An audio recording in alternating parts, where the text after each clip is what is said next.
Okay, hello everybody. This is Herbert from DECO BOKO Speaks.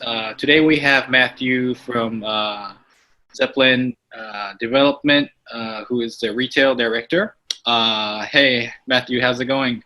Hey, good. You? Pretty good, pretty good. Great. So I've known Matthew for maybe a little bit over a year now, I guess. So today we want to have Matthew speak about Japanese products and how he's involved in retail business in the United States. And let's start from maybe introducing yourself a little bit, Matthew. Yeah, sure. My name is Mathieu Muti. I'm actually from Montreal, Canada. So I'm French Canadian, so you'll see along the way that my English is far from being perfect. So I'm sorry about that. But French is my mother tongue. I moved to Denver 3 years ago. Back home in Montreal for the last 15 years, we had different brands mostly. So I come more from a brand perspective than a retail perspective. Like retail came along the way, but it really started as a more of a maker and brand perspective. So I was doing all this with my long life partner. She's a fashion designer, and we had all those brands that we developed together. Along the way, so mostly doing leather. So we're doing leather bags and leather goods and wallets, and accessories in general. And then I was approached by some people here in Denver to come and do some projects, and we were kind of at the end of a cycle with what we were doing in Montreal. So it was kind of a good timing, and we needed some change. So we came here. We moved here. And for now, what I do is more focused on the retail side of it, actually. We're slowly building back that's the thing that I miss the most is the making part of it. So we're slowly building that back. But yeah, so I overview kind of all the retail projects in our developments. So I do that. But then also there's some spaces that we created our own LLC here, and so there are some spaces that we leased ourselves, and we have our own staff, and we operate. So that's who I am. So yeah, you were. How long have you been in the United States? Just 3 years. Just 3 years. Yeah, yeah. And then you had a retail location in back in Canada, and is that still there, or did you just have to? Yeah, it's still there, not mine. And I mean, we created it, branded. We did everything. It was our last brand is still around. Also, we just sold everything and before coming here, so we're not part of it anymore. But it's still around. Yeah. Yeah. So recently, maybe the past 10 years, maybe the past 5 years have been more intense as far as people being online mostly, and brick and mortar retail shops have been kind of declining a little bit. Yeah. And this year, obviously the pandemic hit the whole world, and I guess most brick and mortar retail places have been affected by it. But I'm really glad to work with you on your projects of Made in a City. And I'm really happy that you guys were able to put together something that people were actually there to experience the products. Yeah. And for me,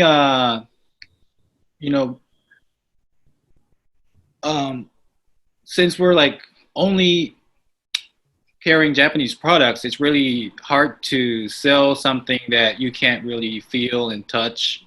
And, it's hard to buy something expensive online, basically. So, yeah, unless you have a name that people really recognize, but otherwise, you're right. Yes, yeah, definitely. So it's been a challenge for us for 181 agency, and that's kind of how we came up with the DECO BOKO concept to kind of gather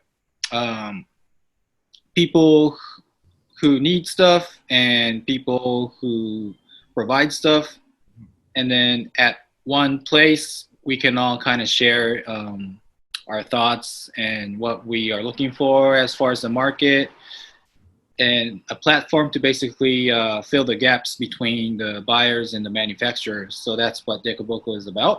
And I think what you're doing is kind of more focused globally, not just the Japanese products. But I think your project Made in a City is really interesting. And I wanted to kind of ask you about how you guys came up with the idea, and what the current project, the one that launched this weekend, maybe if you could talk a little bit about that as well. Sure.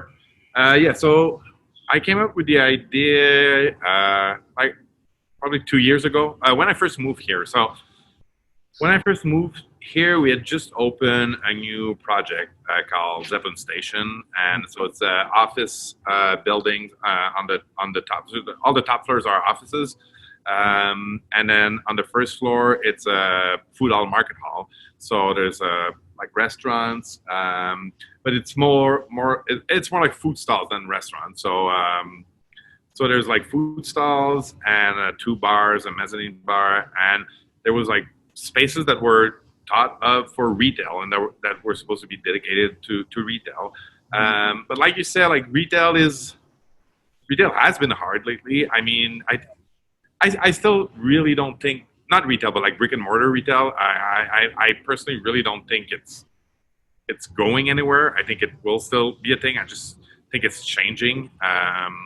Just like losing the ability to sell records didn't kill the music. I just think and people still want to, like, yeah, I think people still want that connection and still want that. I just think you need to be more creative. And even in the last years, a lot of brands that were only doing online are opening some like brick and mortar. I think there's just a different approach to it that has to integrate a lot more of like experience and offering something different. But I think people are still like eager for that. And even though the pandemic has been really hard for a lot of brick and mortar retail, I still think that if you have the chance to be able to kind of think about it and try to find creative way, I think it's going to be good for the long term. I think a lot of smaller places that will die through the pandemic I think it accelerated some of the process that were already going on. And I think, it's a good moment to kind of rethink and try to find creative way of doing it, because I think people still want that contact and still want to discover other things, and we want to talk to someone about it. And it's just, I just think it's different. So anyway, so my point is that, when I moved to Zeppelin Station, so the retail spaces that were there were actually not occupied. So they were all empty. So I got here, moved from Montreal, got here, and then the next week, they told me that I needed to do something with those spaces, either like find tenants or do something. And yeah, I had moved here like 5 days ago, didn't know anyone. So I started work on it, and I was like, okay, we'll kind of develop something. But in the meantime, I just thought it was sad to see those spaces just empty and not there. So I decided to. So it was not Made in the City to start with. So I just decided to do like a pop-up. So I was like, we'll do just like for a few months a pop-up, and we'll see how it goes. And then it will just buy me time to like find concepts or other brands that would be interested in just kind of developing the retail in the space. And so the first one we did was made in Montreal, just because I was from there. I knew everyone. It was easy. I knew a lot of brands that would have fit well here. And so I did Made in Montreal. So we brought a bunch of brands, did a whole concept in all of the spaces. And the idea of focusing on the city is also to try to keep a good balance between having kind of a global approach. So like presenting what is done like everywhere, but also keeping kind of a local feel to it. Like in the sense that focusing on one city, it's kind of bringing the local scene of that city here for a little bit. So it has that kind of local feel. Lots of time it's like smaller brands, smaller makers. I mean, it's a mix, but bringing it here. So I thought it was super interesting. And so, but the truth is, like, I didn't know. So we did Montreal, and it went really well, and people really enjoyed it. And we just thought of that idea of doing a thing out of it. So we started every like few months. So it depended like what city we're doing, but between 3 and 5 months, we would do a pop-up focus on one city. So like the whole space, and it's more than just like bringing like goods in the sense that we would like redesign the whole space completely, really trying to focus on the city. Like I work with that group here called like Wonderworks that we worked a lot with them on the designs, but other things also on the curation with John Hartman and everything. But like for every city, like you would do a different, like you would create a font and a new logo and like a whole kind of a new design, and then we would like really kind of change the space completely. So the market hall would feel different, like city to city, and then we would bring like brands. So normally it was always between like 15 and 30 makers or brands that we would showcase. So we did, so we started with Montreal, then we did Portland, Oregon, because I think they have an amazing makers scene there, and like for a city that size, I think their retail and brands is super advanced. So, and I knew people there too. So like so we did Portland, then we did Reykjavik, Iceland. It was really, really great, really different. A lot of things that people didn't expect, or most of people here actually in the US don't expect a lot. Like they don't have really clear idea of like Iceland. So it was really fun to do. Then we did Mexico City, and then we did LA, and we were working on doing made in Tokyo. Or for Japan, we decided to not do a city for the first time. So we wanted to have like a kind of broad offer. So we did made in. So we're working on made in Japan. We're supposed to launch it in April, beginning of April, and then everyone knows what happened. So it made it really difficult to do it. And just to go back, so the idea is really not. It is retail focused, but it's really not just retail. So we would do a lot of like cultural activation to it. So the idea is to kind of create an immersive environment where people have the feeling that they somewhat travel while staying in their city. Or so with every different city, we would bring like visual artists that would do like that would do residency, but also like public work. We would, like for Iceland, we brought bands. We did shows with bands. We had a stand-up comedian coming, and we had an author. And restaurants. I was also in Zeppelin session. We had one of the food stalls that were dedicated to that. So we would bring chef also. So for Reykjavik, we had 2 different restaurants popping up, Skal, and for Mexico City, we had Campo Baja. There was a restaurant in Mexico City also that was really good. So the chef would come here and would do a special menu and all, and they would stay there for like the whole 3 months and create different events. And then we would do like a lot of like classes and cultural activations and workshops. And so so that's and then the one with Japan that we're doing, I think would have been like the biggest, and we had a lot of like really, really good partners. And it would have been, I mean, what we're doing right now, I think in the circumstances is really good, and I'm super happy. But obviously, we weren't able to do as much as we wanted. Like flying people from Japan to here is not possible right now. And there's some brands that had a harder time with everything, so it was more complicated for them. They had to go. So some, like, we were collaborating with the Denver Art Museum that had to close also. So there was a bunch of like partners that weren't able to work with for this one, but I worked with you, and we did that. But it's true. So like, so we pushed back the dates, until I realized that like we would never be, not never, but like for a long time wouldn't be able to do it in the same format that we were supposed to. And then I think mostly like talking with you and everything, we just thought that brands still needed to brands and makers still wanted to be out there and tell their story and talk to people. And then with all the trade shows also closing or going online, or and retail being harder and everything, like we're lucky here. Like most everything is open. I mean, Denver has been good. I mean, it's still hard, or like everyone's super cautious and everything, but yeah, we're starting to get used to the kind of new normal. That's so yeah, retail has been open with limitation, but with the setup we have, being in the middle of a market hall, it's kind of easier to have more people in. So yeah, so we decided that it was a good way of creating an experience that was different, and that everyone still wanted that. I think people still wanted, and I saw it this weekend when we launched it, like people were really, really into it. So I think people need that, and I think brands also were looking for ways of doing events and doing creative things. So yeah, so that's what we did. Yeah, I mean, it's, you could say this in all industries, but I think someone has to do it and kind of set the standard for whoever would follow. And I think you guys were like one of the first, places where you had like physical events during this year.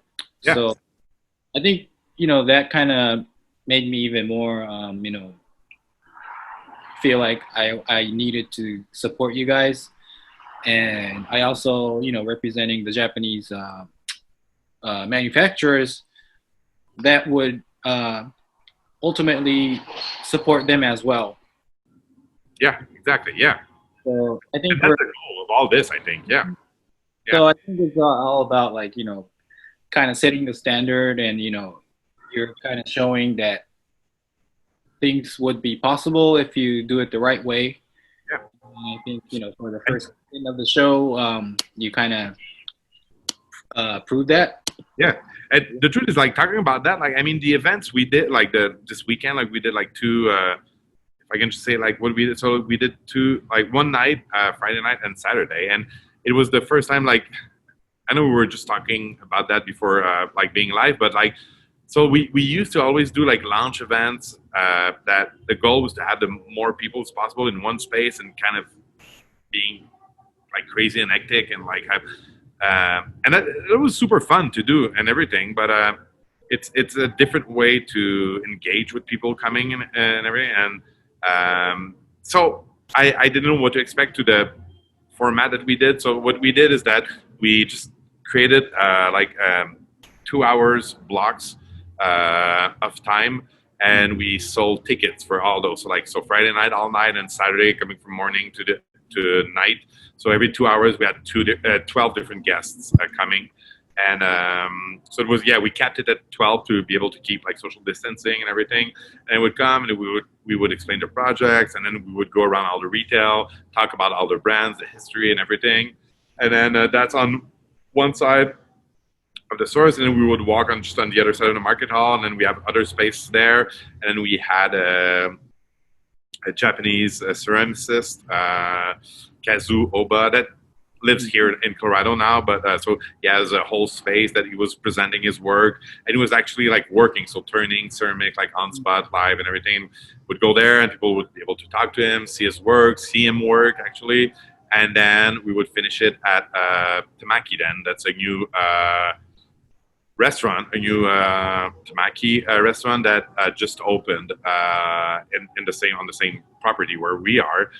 So it was also kind of launching Tamaki then at the same time. It was their grand opening also. So then they would go there, they would sit, the chef would chat with them, they would serve them food and drinks, and they would experience that. So so that was kind of the idea.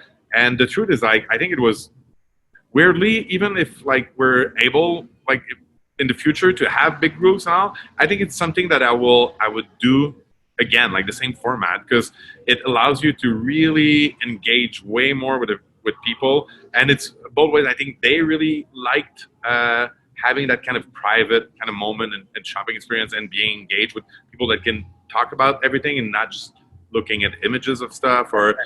And for me also, because I'm less and less like on the floor, and so like having those moments with a lot like it was really really fun to engage with people and to understand also like where they were coming from and why and Yeah. what was interesting for them there. So like so it was really really fun, and more than being fun, it was actually like, if we want to talk about just like the business side of it, it was good for sales. It was like, for any launch event I did, it was the best sales I ever did, and I think it was, yeah, more intimate, more fun.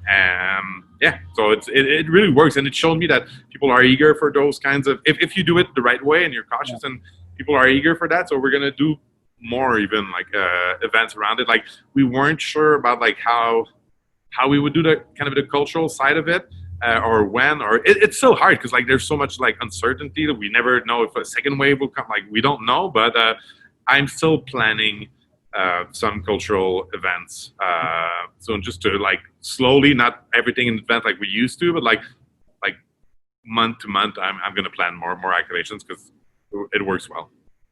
Yeah, so I think like in the same dialogue as doing it right, it also involves having somebody there to explain the details. And I think you're the go-to guy who would be able to have the ability to do that. Thank And you, Herbert. yeah, it I think Japanese products are a little bit trickier than other like Western products or other, items from different parts of the world, because there's many items that are unique to Japan, Mm. and just by looking at the products you won't 100% understand what it is. Yeah. But at the same time, if you or somebody who can explain it in detail to the customers, I think that would really generate the sales. Yeah. Um, so, what do you think? Where do you think Japanese products right now, especially the types of products that we like to carry and that's on DECO BOKO trade show, what do you think the current positioning in the United States market are those products?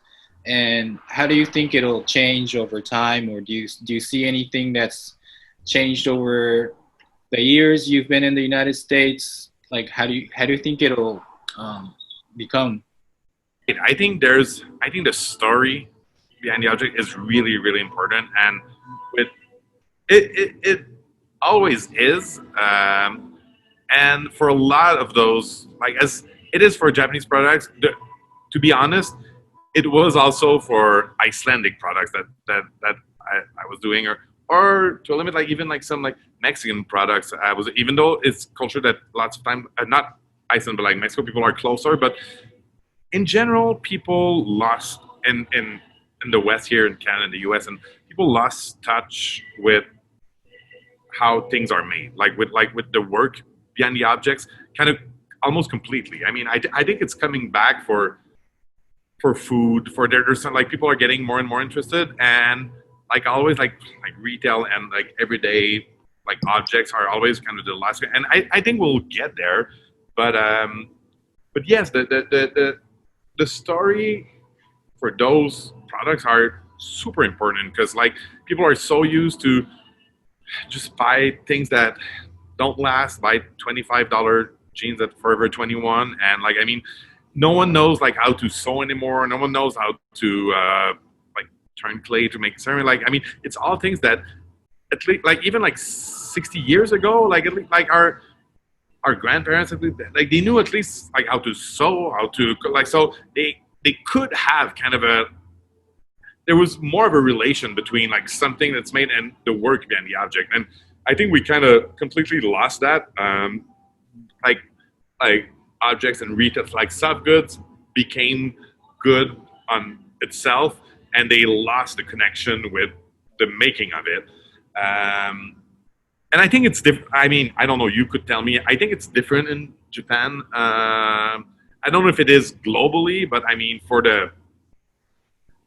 there is still, I think, a bigger appreciation of like craftsmanship and Yeah, actually, I think in Japan it's kind of coming back, because like it's like I think it's almost kind of like branding a little bit because yeah, in Japan now the younger generations think it's cool to be able to do that. You know, Yeah, there's a there's a wave. There has been a wave in Japan that actually this is pretty cool, and yeah, then younger people would like move out of Tokyo and go to like the suburbs. They live there and they start making handmade stuff, and that's kind of like becoming I don't want to say it's a trend, but I think it's a good way to kind of. I think it's the first step of kind yeah, of definitely. Yeah, that, yeah, technology. So and yeah. So that's fine. But like, I mean, I think yeah, everything is in the story and explaining what it is. I think there's still a lot of education to do, but I think we underestimate how when you tell that story and when you it's like people actually respond very well to it, and like even like back home, like just to go back to that, like I mean, we used to do like leather bags and wallets like for like most of our lives, and I mean on itself, if you see a picture of it, and I mean, like people that don't understand work, don't understand the quality, like how you how you even go to like leather is an art in itself, just making a hide, you know, and then after that, not talking about making the bag and everything. So I mean, people would like they don't understand the price difference, and then like making it in Montreal with people that are well paid and that can make a living out of it, and like doing. I mean, so my point is that all of our lives we had to tell that story. Otherwise, like we would have never been able to live out of it. So we had to tell that story, and I think that's the same thing we need to do now. And the particularity, I'm sorry, my English, but the particularity of like Japanese products, I think it's a lot in the details. Like, yeah, but it's not only the products. I think that, I mean, for like me, like being in Japan and traveling in Japan, like that's what hit me the most. And I know it's not just me, but like it's the attention to details in almost everything. Like it's and right. like with a lot of like the products we had, there's a lot of that.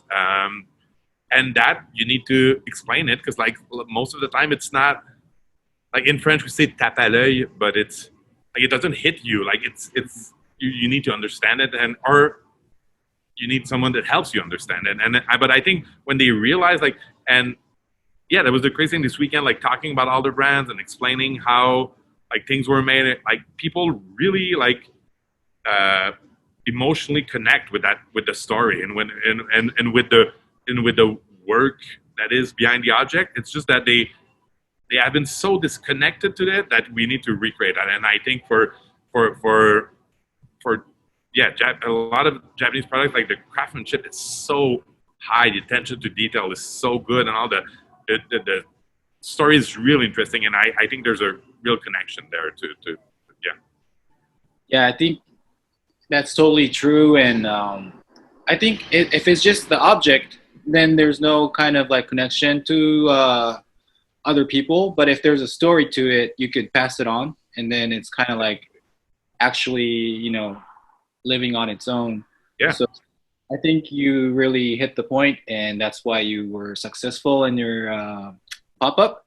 Yeah, thank you. And yeah, I mean, I could talk all day about stuff like this with you, but I think our time is running out. So thank you so much for being a part of this DECO BOKO Speaks channel.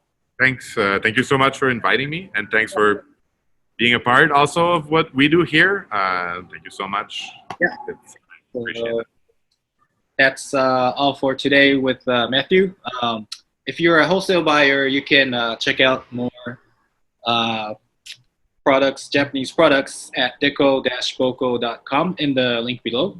If you haven't registered yet, you can register from their website. So please go ahead and do so. All right. See you guys later. Until next time. Thanks. Bye. Cheers. All right.